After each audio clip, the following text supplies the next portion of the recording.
I got Kendrick Lamar and Glorilla as my MVP so far in 2024. Just the momentum both of them have and the way they capitalize off their momentum, those are my MVPs for 2024 so far this year.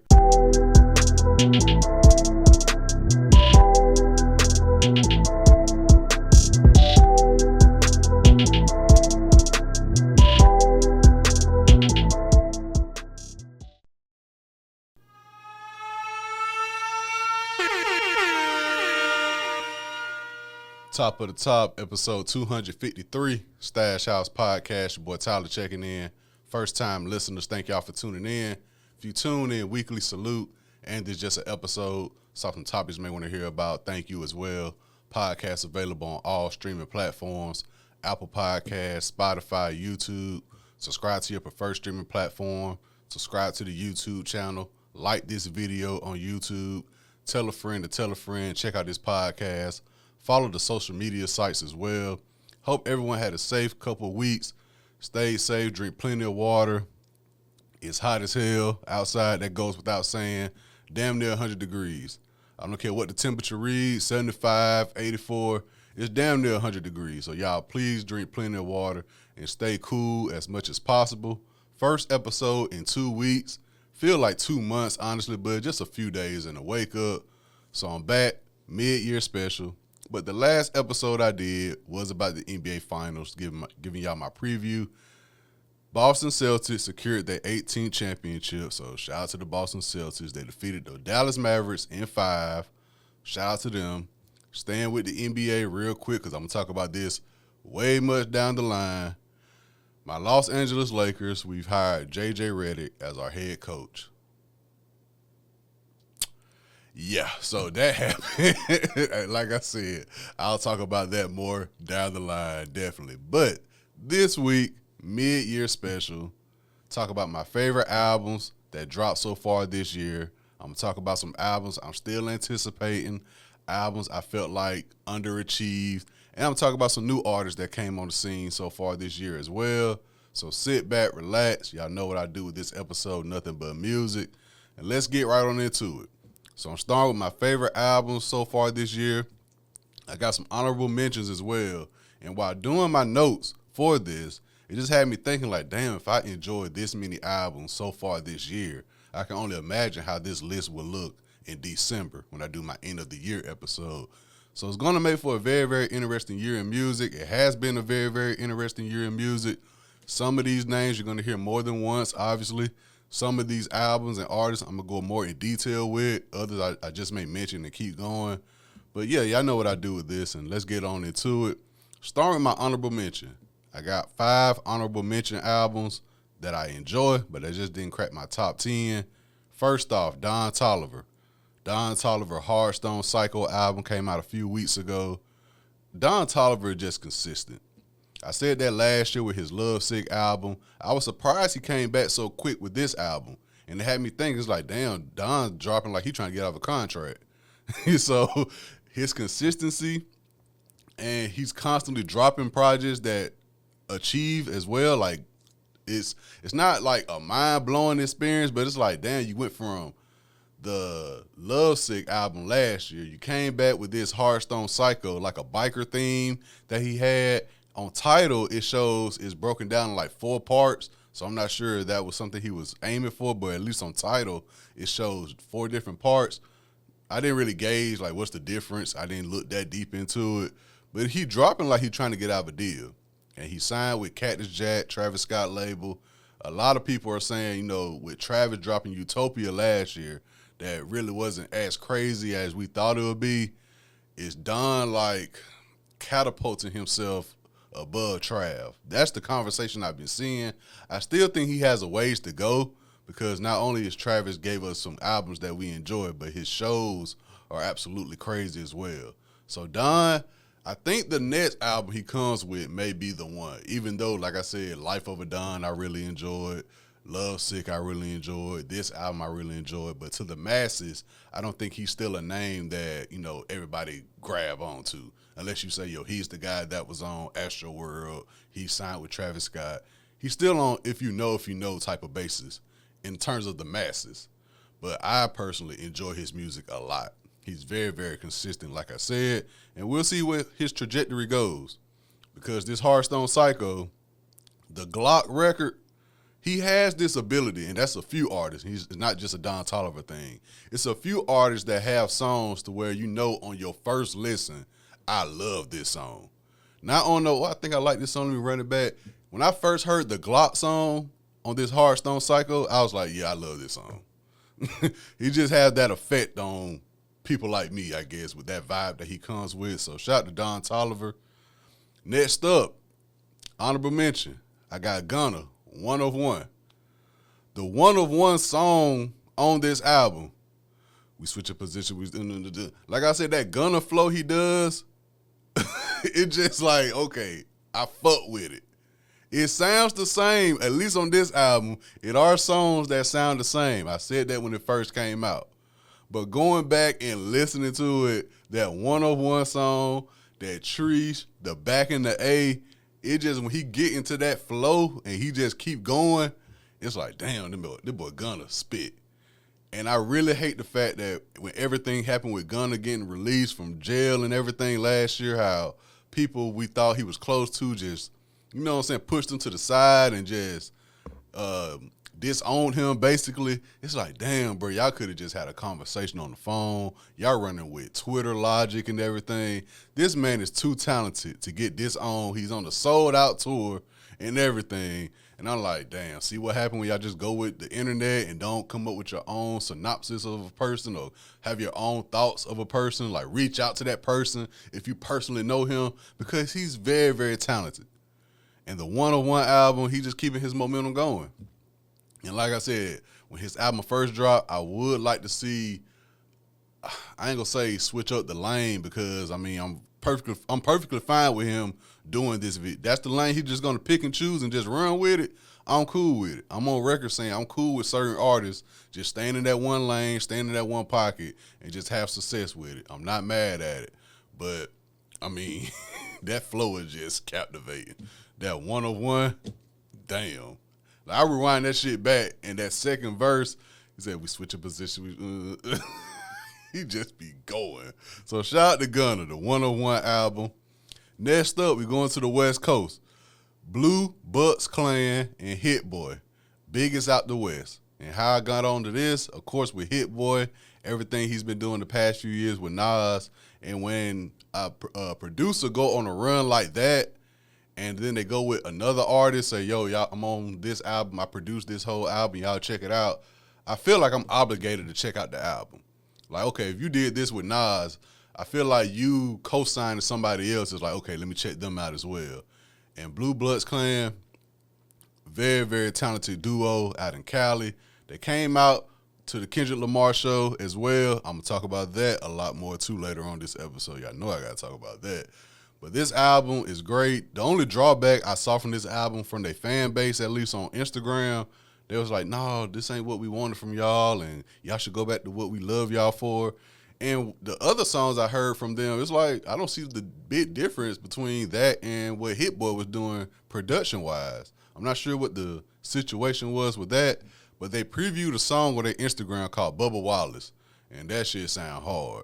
It's like a quick little 30-second preview on their Instagram, and I was like, okay. And then all the comments were like, yeah, this is what we've been wanting from y'all. And I'm like, this shit sound the same as the Hit Boy shit. So I don't know what's the situation with that, but they fan base was like, you know, this Hit Boy album cool, but we want y'all to go back to what we love y'all for.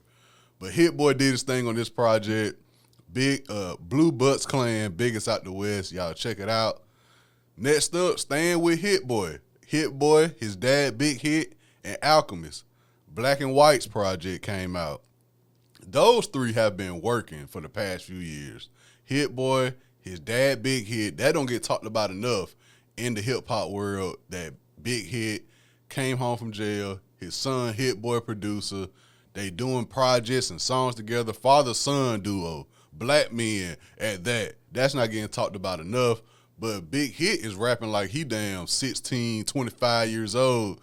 And he like, yo, I'm on everybody's neck. They independent. They doing what they want to do. They dropping physical copies. They doing pop-ups. They going with the Alchemist, the the lane that Alchemist created, saying, "Yo, we don't need these big record labels. We can get these vinyls and have our fans come out for meet and greets and everything, and keep it going. We pocket our own money."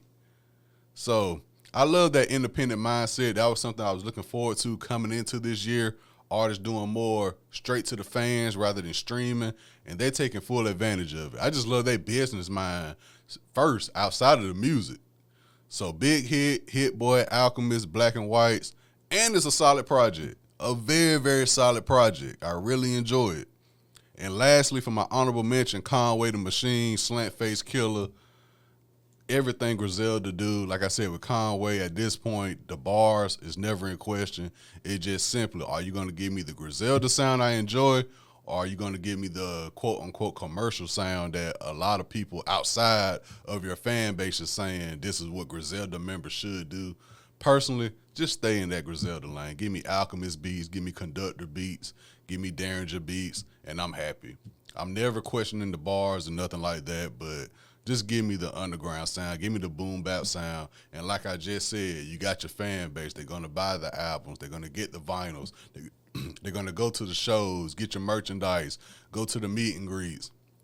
I always run with the logic of if you come out and you very, very popular or you got a big hit as a new artist, and let's say you got 500,000 fans, and you keep going, of course, the fans probably dwindle down, but if you can roll with a good 20,000 and you know you can travel the world, both America and overseas, and straight pocket that money as well, I'm cool with that. Like, you don't need to be top 10 Billboard. I understand in the big scheme of things you would love to do that, but at the same time, the way the world is now, especially with music, if you got a core fan base and you feeding that core fan base and they loving it, hey, you cool in my book. So that's why I think Conway is at right now. Just ride the wave, man. We enjoy that gritty underground sound. Just keep going with that. And that Surf and Turf record that he got, I really, really love that record. So that's my honorable mentions. Don Toliver, Hearthstone Psycho.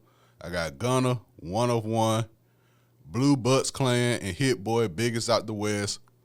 Also Hit Boy, Big Hit, and Alchemist, Black and Whites.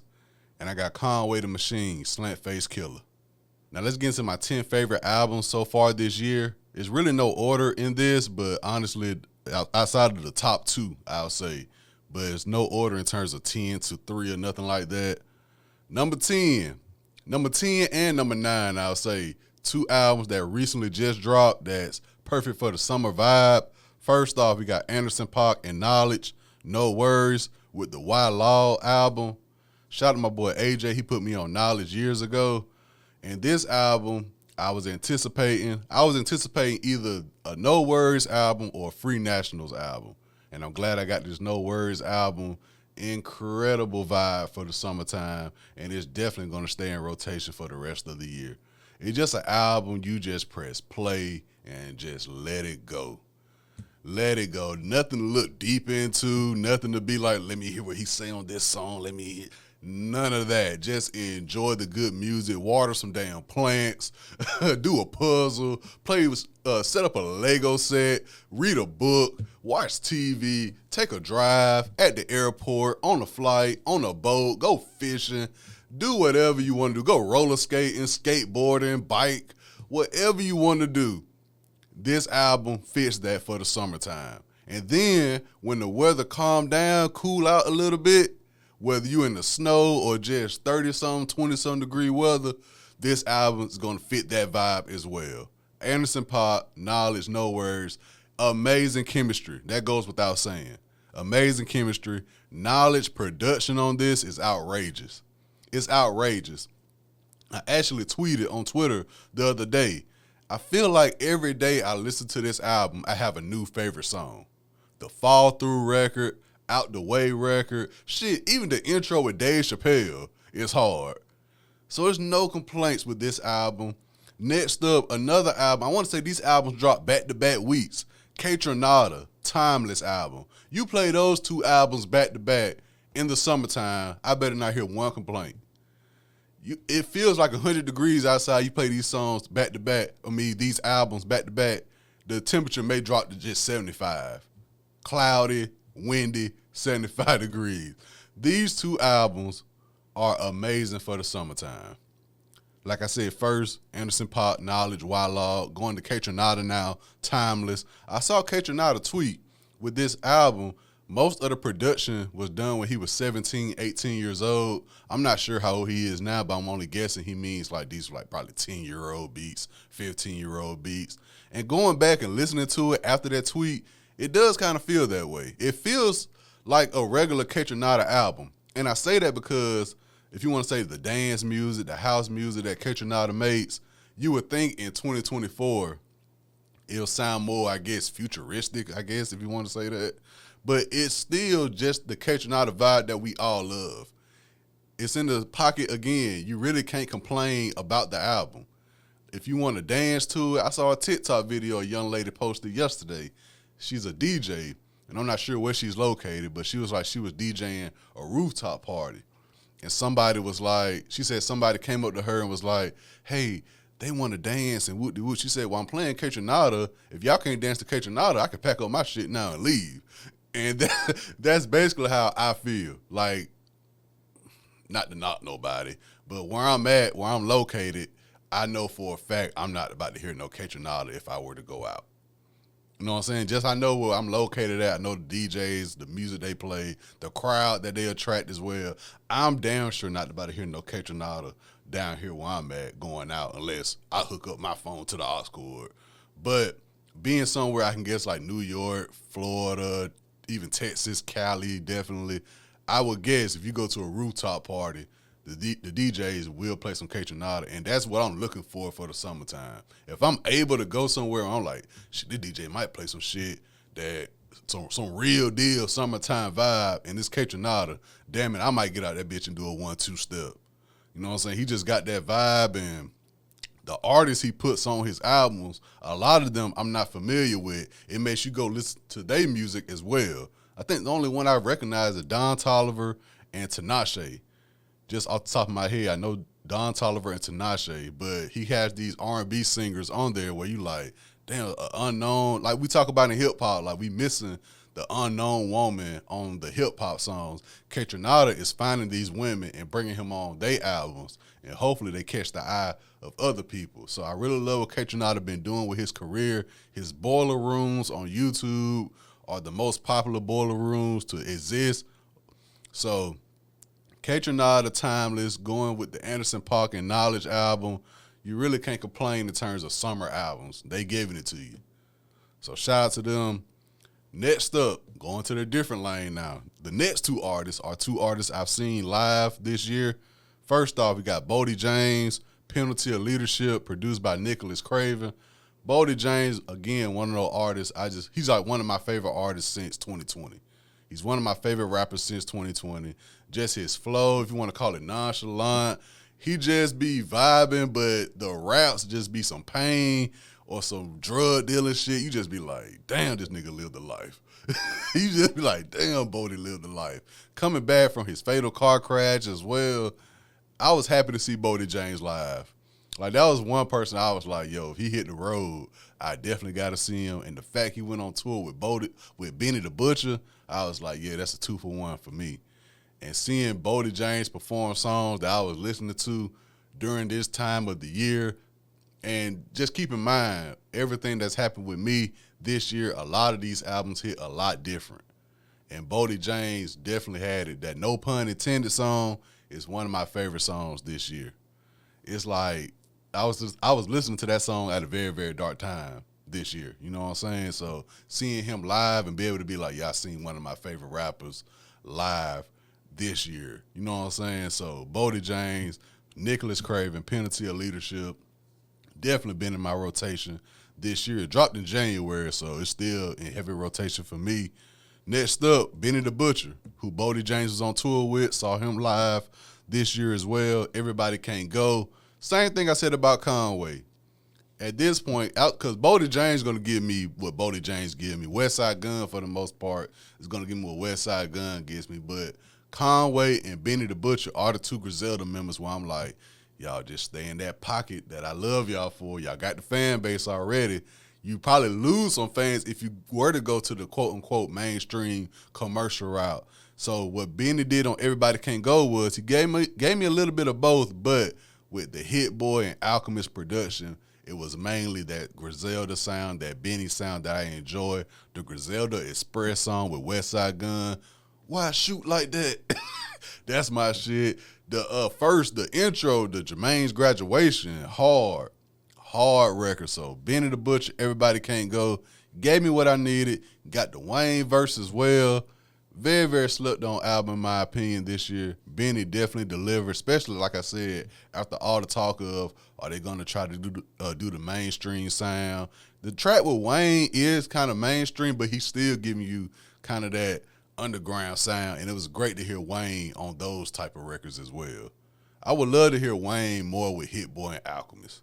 I think I said that last year. I would love for Wayne to tap in with that, those style producers as well. So shout out to Benny the Butcher, Everybody Can't Go, Bodie James, Penalty of Leadership, 2 albums that dropped in January that's still in my rotation.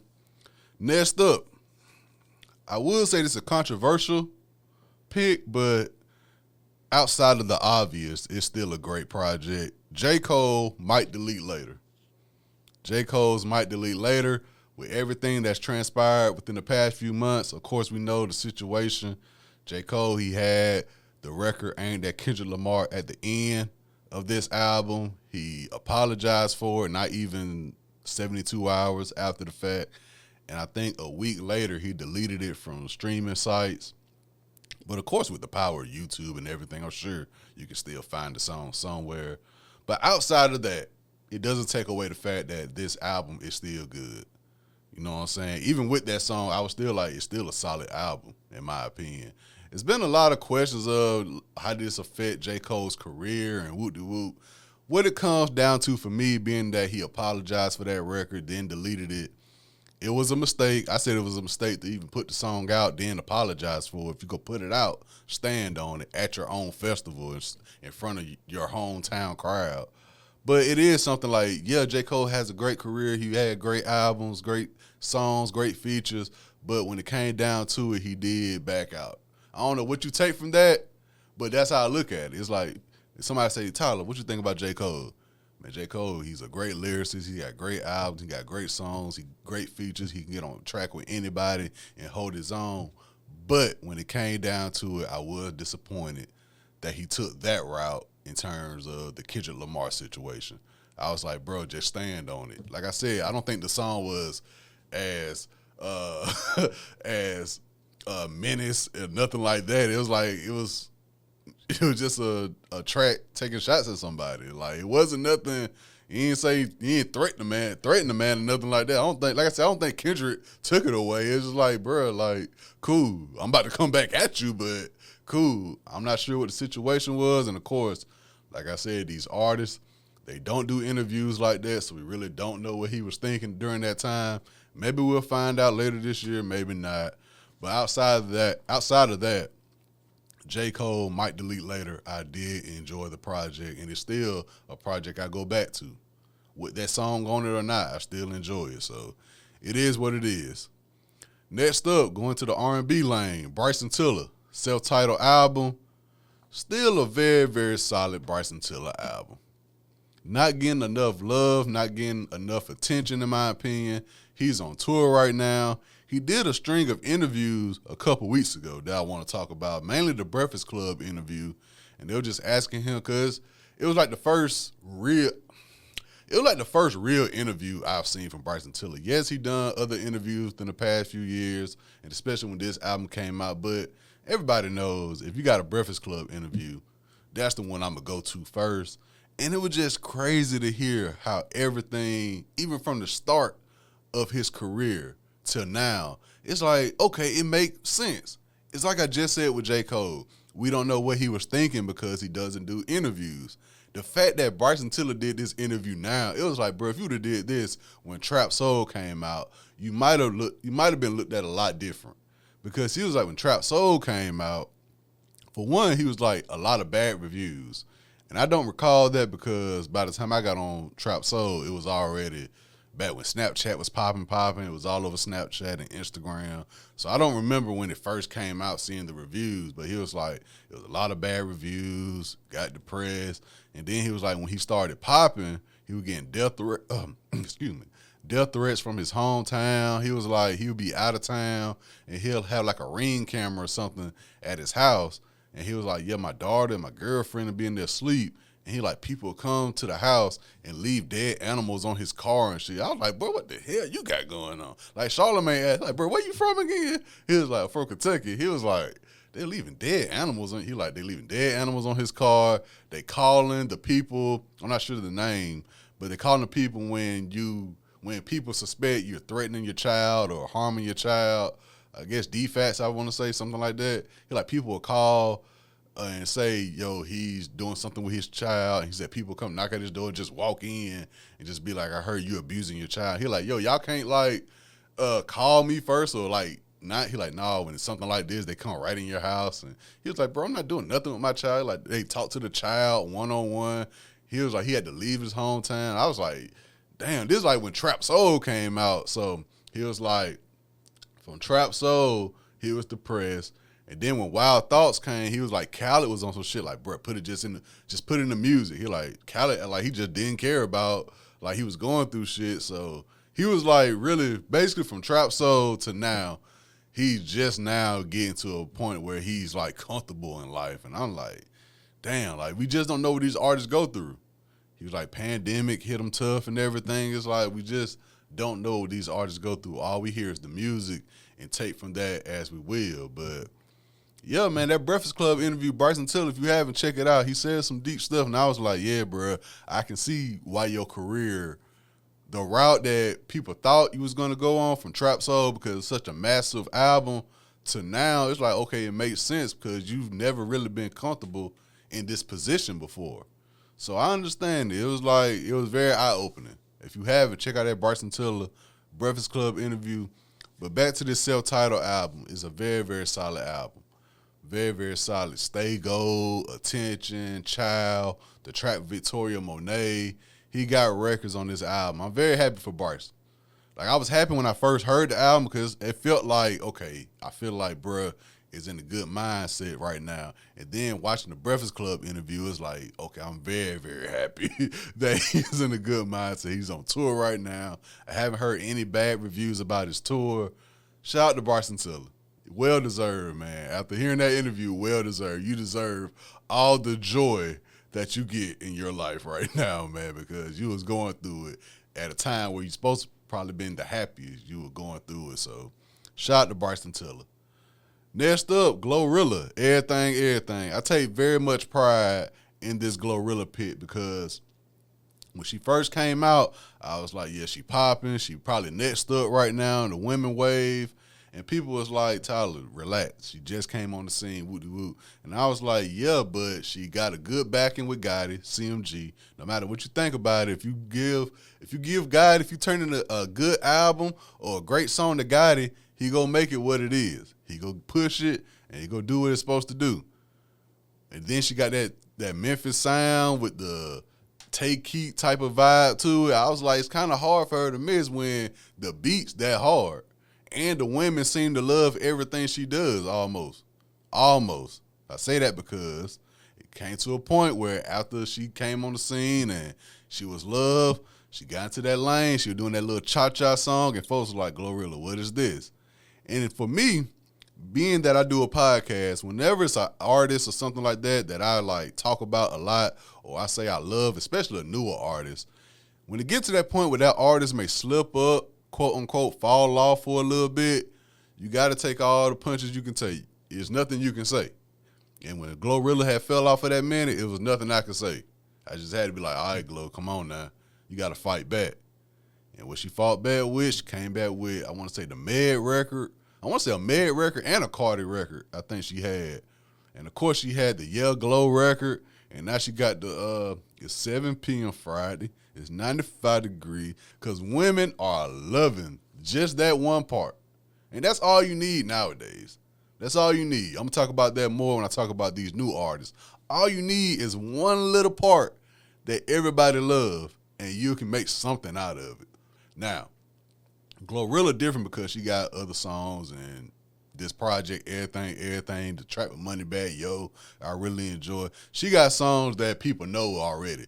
But in terms of newer artists, if your first song you come out and it's something very, very catchy, I can only imagine the pressure you're under to try to match that type of energy again. So Glorilla found a way to be like, okay, I came in with F and F, I fell off with the cha-cha, then I came back with banger, banger, banger, banger, and now I got this 7 p.m. That was popping before it even officially dropped. So I'm glad to see Glorilla bounce back. There was like the whole thing, like Sexy Red came in and took her position and whoop-de-whoop. I was like, man, room for everybody. That's one thing I never understood about the women going at each other. It's room for all y'all. We need all y'all, because for the past how many years, it was just Nicki. You know what I'm saying? So it's good to have multiple women in the space, even though all their content is not for me. But it's good to see the women having shit they can listen to in the club and the lounges, kickbacks, whatever y'all want to call it. It's good for the women to have some shit. And men, all we can do is, hey, if they like it, we love it. If they shaking ass to it, hey, what y'all complaining about? So shout out to Glorilla, everything. It's just her whole story within the past couple of years. I love to see a good comeback story. And like I said, I co-signed her off rip. So I had to take all the bumps with her, I feel like. So shout out to Glorilla. Next up, I got Chief Keef and Mike Will, Dirty Nachos. Once again, one of the most slept on projects to drop this year. He dropped the Almighty Soul too, but this Dirty Nachos with Mike Will is the one. The track with Sexy Red go in. This is the one. And of course, the news of Chief Keef in the past couple of weeks, Cole Bennett's Lyrical Lemonade Summer Smash Festival in Chicago. Chief Keef first show back in Chicago in I think 12 years. That was great to see. Of course, I was at the house. I was watching on TikTok and Twitter and everything. Just seeing Chief Keef back in Chicago in that element. His daughter KK coming on stage. And that's when I realized. Because when Chief Keef first started popping, KK was just born. KK was in the videos as a baby. And seeing her on stage, a preteen now, I was like, bro, we getting old, dog. I don't even know Chief Keef family. But I know for a fact, KK was a baby when he first came out. And seeing KK, they're like, yeah, KK joined Chief Keef. I like, damn, KK's almost taller than Chief Keef now. What the hell, time is gone? So that was crazy to see. It's good to see Ball Out, Tato still with him. I saw somebody post that he had some of his people on stage with him, and they had posted that picture with the one from like 2012, 2011 when it was like 1,000 people on stage. And it was like, bro, Chief Keef lost a lot of soldiers in his career. And I said that when the Almighty Soul 2 dropped. I was like, yeah, there's a lot of people from them Chief Keef videos back in the day that ain't here no more. So I can only imagine. Of course, he ain't going to show the emotion, but I bet bro was emotional. I can only imagine him in like probably the car leading up to the festival or leaving out the festival next morning or something like that. Chief Keef probably cried, man. Chief Keef probably cried. Because all I can imagine, you can't perform in your home state. You are banned. That's the reason why he's banned. It's not like he's not getting booked. He couldn't get booked in Chicago. And now it took Cole Bennett. And that's the thing that was going on that whole festival. They're like, hey, y'all, I'm performing, but I'm going to be here later on tonight to watch Chief Keef come back to Chicago. And he did the hits and everything. Once again, what a great story. What a great story. I'm glad I got to see it because I remember hearing, like, Chief Keef can't perform in Chicago. He's a hazard. He's a threat to society and all that type of stuff they were calling him. I was like, bro, just go. He's the one on stage. You don't got to worry about him doing nothing. But, man, like I said, seeing KK on stage, I was like, damn, time has flown by. She was a baby when Chief Keef first came on the scene. So shout out to Chief Keef, Mike Will, Dirty Nachos. Easily one of the most slept-on albums, in my opinion, so far this year. Now, my top 2 favorite albums so far this year. Like I said, the rest of them wasn't really no order, but these 2 are my 2 favorites so far this year. First off, Schoolboy Q, Blue Lips. Where do I begin? First off, like I said, the interviews leading up to it with Back on Fid, the Fid Community World, how he was saying this album means so much, losing Mac, losing Nip, and plus his personal life. Like, they was all damn near crying when he was talking about, he wasn't even getting in detail about his personal life. He just bring it up, and his friends was like, damn, I didn't think you gonna talk about it. He like, nah, I ain't gonna talk about it, but I just want people to know, like, that's why I don't be in the public like that. I got real shit going on. And this Blue Lips album, just how personal it sound, the flows he was doing, the emotion. You can tell, like, just the emotions he was rapping with on certain records. The Movie song is still one of my favorite songs this year with AZ Chike. The Ohio record with Freddie Gibbs. Thank God for Me.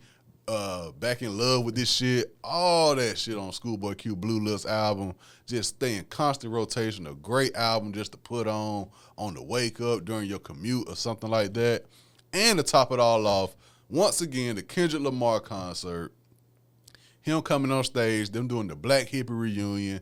He just Hoover stomping everywhere. And you can just tell the joy he had just being back with J-Rock, Absol, and K-Dot. You could just tell. And Schoolboy, he's going on tour, but I love the way he's doing his tour. It's like just weekends only, I want to say, in certain cities. I think he got like 4 in Cali, of course. That's home field for him. But it's like a very grown tour schedule. It's like, I'm only doing weekends. You know what I'm saying? Y'all got to worry about taking off work on a Monday or Tuesday, nothing like that. So shout out to Schoolboy Q. Everything he does is very, very well calculated. I hope he does more shows for this album because it deserves it. It's a very concise album. Sequence great. Everything, like I said, he's rapping his ass off too. He's rapping his ass off on this Blue Lips album. And I'm just very, very happy for Q. You know what I'm saying? Like I said, watching those interviews and just seeing the emotion he had while talking. This is like in October, November, these interviews came out. So just seeing that and seeing how it seems that everything he planned for this album is going to accord, and he was engaging on Twitter, talking about his favorite songs and all that. I would love to see like a documentary. I know back on Fid, did like 2 episodes. They was like in the studio with him.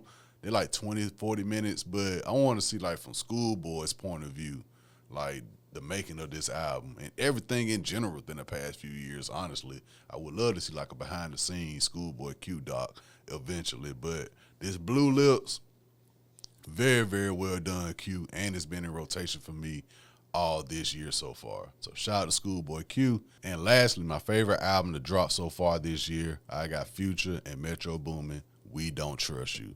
I was waiting on it for years. The chemistry is unmatched. We finally got it. I hate that we got We Still Don't Trust You. I think it's safe for me to say that now. When we heard they were doing 2 albums, I was like, bet, cool. We Don't Trust You, I loved immediately. And I was like, I just don't think We Still Don't Trust You going to give me what I want. And that was the case. I love the Lil Baby song on there, but that's about it. But We Still Don't Trust You, I could have dealt without. They should have scratched We Still Don't Trust You from the get-go and just invested that money into doing videos for We Don't Trust You. That's probably my biggest knock on the We Don't Trust You album. We don't got more videos. They gave us Type Shit day of, which I love. I love Type Shit with Travis Scott and Playboi Carti. I love it, but damn, I would love to see an Ice Attack video. I would love to see a Claustrophobic, which is still my favorite song. I would love to see a video for that. I would love to see a Slimed In. I would love to see a Don Juan video. That seems easy. Just go to fucking Magic City or Blue Flame and do the Don Juan video. Fried, that seems to be getting a lot of love. Shout out to Devontae. He was talking about Fried when it first came out. Ain't No Love, GTA. All the songs I love on We Don't Trust You. And then you add everything that escalated from that album that occurred this year. It's hard for me to say there's an album I love more than that this year so far. You know what I'm saying? So Future and Metro Boomin. I mean, like I said, I just need more videos from that album. I really just need more videos from that album, and I'll be cool. But those are my 10 favorite albums so far this year.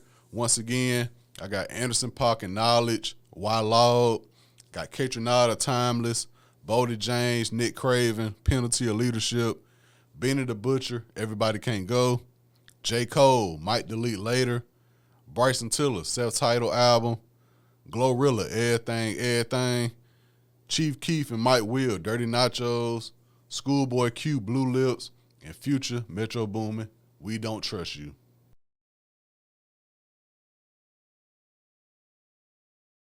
Now, next up, real quick, albums I feel like I need to revisit.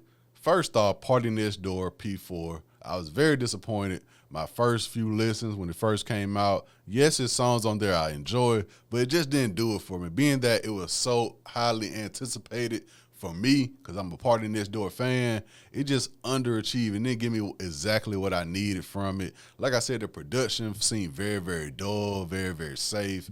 I just needed more from Party. He's on tour right now. I didn't buy tour tickets because I was like, one, I didn't really enjoy this album enough to go see the live performance of it.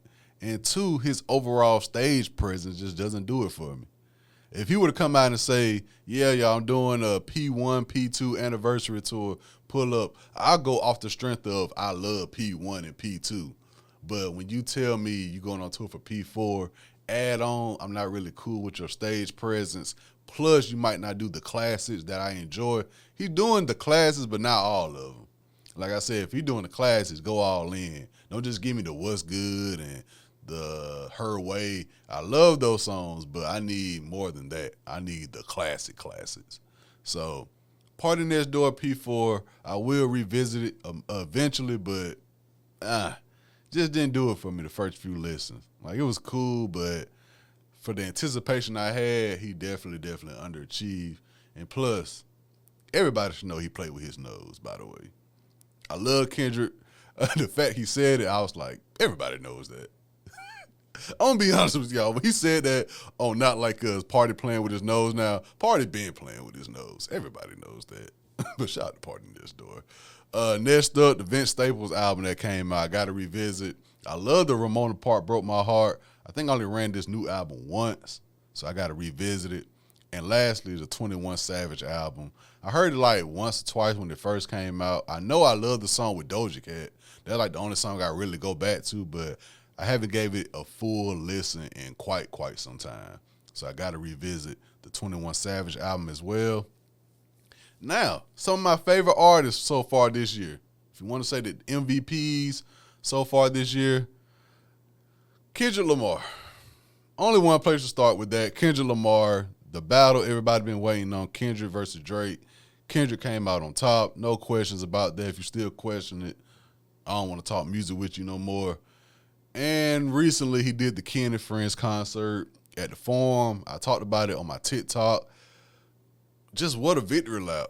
He doing the Not Like Us video this weekend as well, but what a victory lap that concert was. On Amazon, a very, very crisp live stream as well. We got the Black Hippie reunion. We got the Like That verse. We got the Not Like Us song 6 times. We got Euphoria. I would have loved to see Meet the Grams. I saw people saying it wasn't the time and place for that, but you don't got to do the whole song, but just do the you lied about, do something. I would love to see a video or something of Meet the Grams. But what a victory lap for K-Dot. I'm positive an album should be coming just off the success he's had this year with all that. And like I said with Cole, yes, it's a knock on the career, but Cole will be all right. And I think Drake, I would say Drake, he'll be all right, but he started on the wrong foot. After this beef, he does a song with Sexy Red that plays into the Euphoria line, which I don't get. Then he does on the Sexy Red song, he does the BBL Drizzy beat, which is like, And then he does that Delilah song. I was like, It's like, bro, you playing too much to the internet, man. And like I said before, when For the Dolls came out, bro, go on vacation. Go on vacation. Tap back into that mode, man. I don't know why. And then learning that he's talking with the academics guy and certain podcasters to try to sway the public's opinion. It's like, fam, what are you doing? Are you shooting yourself in the foot? And Kendrick just on some boogeyman type shit. Like, I saw videos of him doing the music video in Compton, Not Like Us. Fam, it's 100 degrees outside. This man got an all-black leather outfit on. It's like, man, that's somebody you just don't play with, man. You do the Not Like Us record 6 times. They Hoover stomping, sea walking. They doing all they stuff they do on the West Coast on stage. You got rival gang members, people who would never be on stage together. They just coming together, not only because Kendrick doing his victory lap, but just on the West Coast having all the momentum. I said it on TikTok. They have snatched the baton for whoever had it. I don't know who've had the baton within the past however many years. Since Thug went to jail, the South, Atlanta hasn't had it. Houston been quiet for the most part.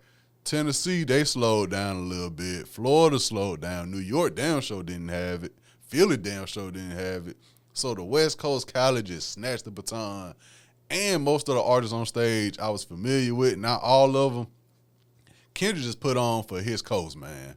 And you can't be mad at it. I saw a lot of people talking about regional music need to come back. Regional music been around. You got to search for it. That's why I love when he had everybody else come on stage before he even touched the stage. Before even the mainstream artists come out, you had the Blue Butts Clan come out. You got Problem coming out. You got Rucci coming out. You got 310 Baby coming out. You shine the light on the West Coast, Jay Worthy, G Perico. You shining the light on those artists. Then I'm going to come out, and then I'm bringing them all back on stage. Westbrook and DeRose and everybody up there, YG, Roddy Ricch. Because during the concert, I was like, okay, Future might come out for, but I love the fact it was just nothing but West Coast. And Rick Ross was there, Weekend. Like, he had people there he could have brought on. I'm just keeping it West Coast. Dr. Dre coming out, Mustard, Dom Kennedy. It was great to see him come out. Nipsey Hussle tribute. Tommy the Clown. I ain't seen Tommy the Clown since back when I was a kid on BET and everything. So, yeah, man, Kendrick is the MVP of the 2024, without question. I got Kendrick Lamar and Glorilla as my MVP so far in 2024. Just the momentum both of them have and the way they capitalize off their momentum, those are my MVPs for 2024 so far this year.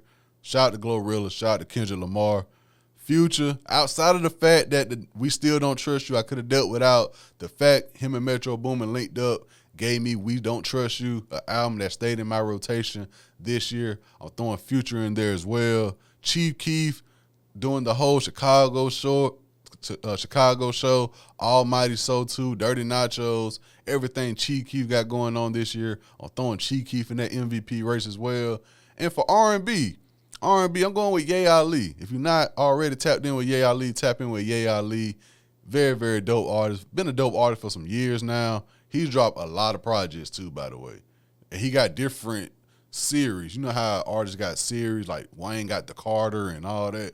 He got different series. He got Trap House Jodeci. He got the Privacy Suite. Tap into Ye Ali on some R&B vibes. But those are my MVPs so far this year. I got Kendrick Lamar, Glorilla, Future, Chief Keef, and Ye Ali.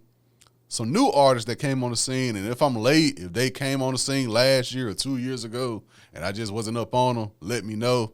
First, Boss Man D-Lo. He's on everybody's TikTok, everybody's Facebook. If you're not familiar with Boss Man D-Lo, check him out. He's one of those artists like I was talking about with Glorilla. When you come out with a hit or you come out with a very, very catchy song that everybody is up on, it's tough to follow that up. But it seems he's following it up. I'm not familiar with his music. I haven't tapped into him yet. But it's just like every time I hear his voice, it's on a different beat. So I'll just figure, oh, this is a different song. I'll be very disappointed to know this one song, but I feel like I've heard at least 5 Boss Man D-Lo songs just on social media alone. And everybody using them, that's kind of the way you know who's next on the scene or who got the popular song right now, if they're using it for TikTok and all that. So Boss Man D-Lo, I hope he does good. I think he's from Florida, if I'm not mistaken. So I hope Boss Man D-Lo keep going. Anything to rip for the South, I'm down with. So shout out to Boss Man D-Lo. Next up, Cash Cobain out of New York. He has this thing called Sexy Drill.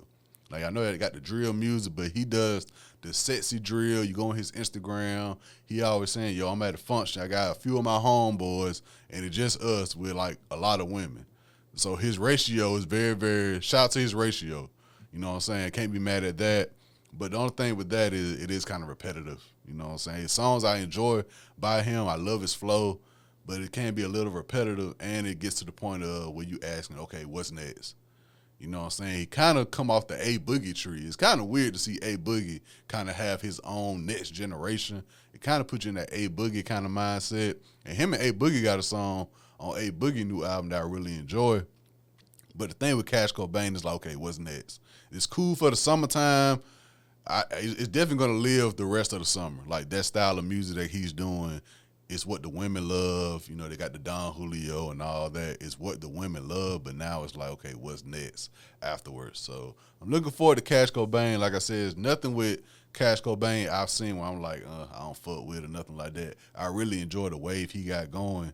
It just, okay, don't be here today, gone tomorrow. But he's known for his production too as well on the drill music scene. So he's been putting in work for some years. That's one thing I learned when I saw him and I went and do my research. It's like, oh, he's been doing this for a minute now. It just, he caught that dunk contest song and that Fisher song that really caught on with TikTok and everything. Now he's, you know, making his rounds, but he's been putting in work for some years. So that's one thing you got to respect. Next up, an artist who I just couldn't get into. I'm going to be honest. I just could not get into Four Bats. Four Bats, and what it is, honestly, if y'all want to be honest, if it was really him singing, I may feel a little different. It just put me in the mindset of how when I first heard Brent, I was like, okay, is Brent really singing or just, and then I found out, okay, it's really Brent. Four Bats, it's like, okay, you're doing too much work on the on with the production and the sequencing and the syncing of your voice. You're doing a little bit too much. Yeah, it's a vibe. I understand that, but at the same time, I'm like, y'all, this, you can just look at him and tell that's not him singing.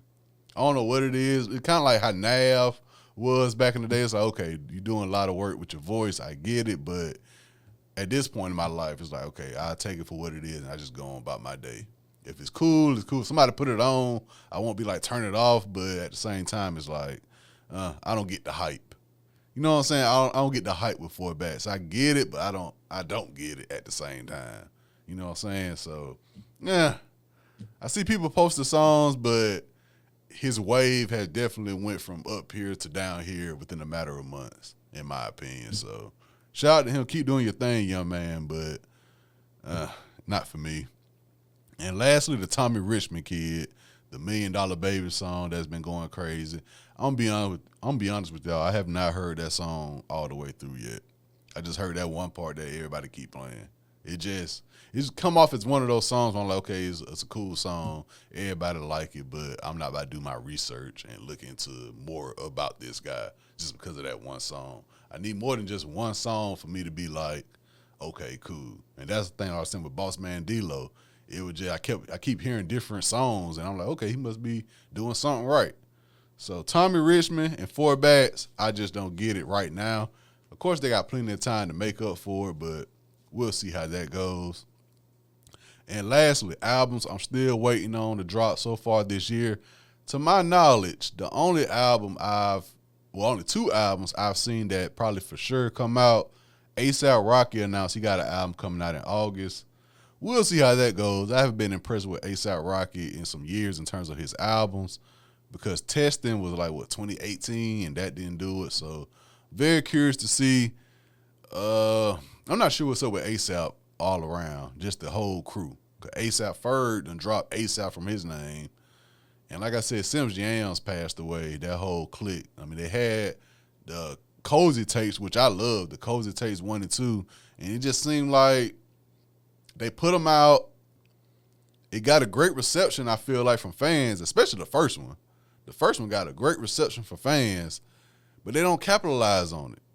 Like with the Cozy Tapes, you brought in Uzi, Playboi Carti, Yachty, Made in Tokyo, that whole wave that was going on, 2016, 2017. You brought them in, but you just didn't follow up. You just put them out, and that's it.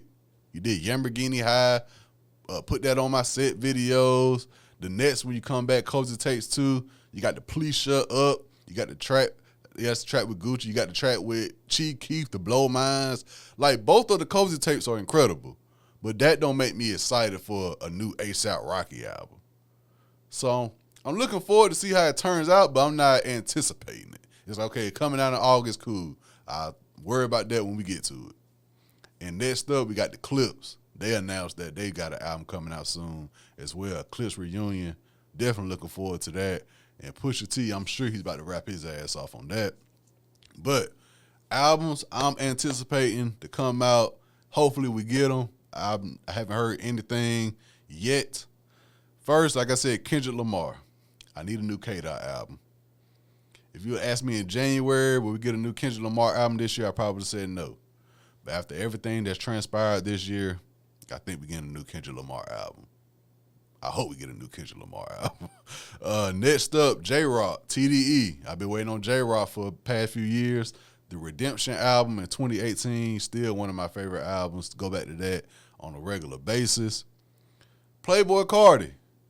Playboi Carti, man, he's been on a mini run as of late. He started with the 2024 song to drop in December, to put him on the news or something, basically. That's what everybody know that song for, to put him on the news. And then he had the Hood by Air. I think that's the one, All of My Friends Are Dead. Leave them in the cold, put them in the tundra. I go Ray Charles, I cannot see ya. I make a fumble. I was just in Texas with Aaliyah, the jungle. He got that song. He got the type shit verse. He got the Carnival verse with the Kanye West and Ty Dolla $ign. He got the Evil Jordan song that I really love, that Evil Jordan song. So Carti, Playboi Carti, I'll say, his fans are itching for a new album because at this point they tired of Whole Lotta Red.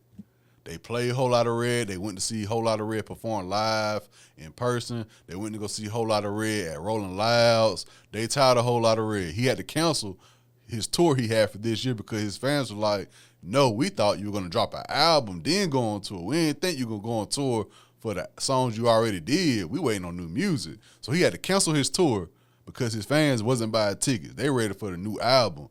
Then they want to go see you on tour. So Playboi Carti, his fans are itching. They are itching. And I can say, as a person who, I am a fan of Playboi Carti, I just didn't fuck with a Whole Lotta Red and don't fuck with the whole upside down cross shit he be doing. But in terms of just the energy he got, he surpassed Uzi in my opinion. I think out of that whole little wave, when you talk about Uzi, Carti, Yachty, and all that, Carti is still the one that everybody is like, yeah, nah, he's the chosen one. And that little, if we call it mumble rap wave, Carti is still the chosen one. And just his name, like, that's a hard-ass rap name, Playboi Carti. Like, so shout out to Playboi Carti. Drop the album. Next up, Lil Baby, Make or Break Time. Whenever he drop, make a break time for Lil Baby. I don't care what nobody say. I tried to fight for him. That last album didn't do it for me. The songs, the verses. Outside of that, Future Metro Boomin album, I did like that verse a lot.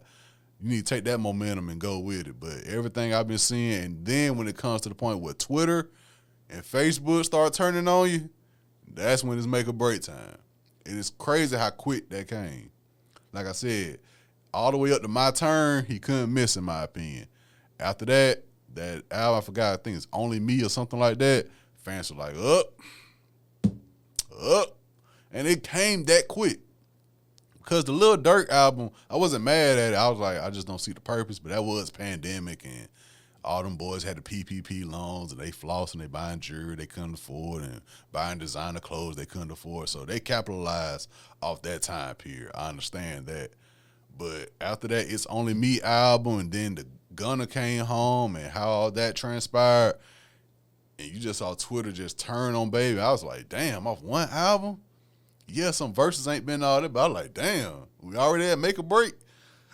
So it seems as if whenever Baby drop, that next album will be a Make or Break album for him. So I'm looking forward to see how it play out for Baby. Next up, I'm ready for some new Currency and Larry June. And when I say that, I mean Larry June has tweeted Currency saying, hey, man, it's time for us to drop this album. And I've been waiting on a Currency Larry June collab album since at least 2021. I would be very happy if I get a Currency Larry June collab album. I would be ecstatic if I get a Currency Larry June tour as well. And speaking of Currency Larry June, this is not an anticipated album. I really just got a question. Why the hell is Wiz Khalifa dropping Cushion OJ 2? Whenever he drop it, I will talk about it more. But that's one big question I got for this year so far. Why the hell is Wiz Khalifa dropping Cushion OJ 2? We'll talk about that later on. I just got to ask. Next up, Stove God Cooks. We've been waiting since 2020, 2021. Every time I interview or ask him, he's like, good dope take a long time to make. That's all he keeps saying. Westside Gunn throw him on albums. He featured on other albums. He's rumored to be featured on the Clips album as well. He's got a lot of pressure when he do come back. Because Reasonable Drought was great. His features have been great. In the underground scene, he's definitely one of the most anticipated artists to drop another album. And we'll see. We just been waiting. Next up, R&B. Fabo. Not Fabo from D4L, like I always got to say. Fabo, Phabo. Fabo, looking forward to him. Lucky Day. Lucky Day. I'm supposed to go see Lucky Day live later this year, by the way. I think he got another album coming out very, very soon.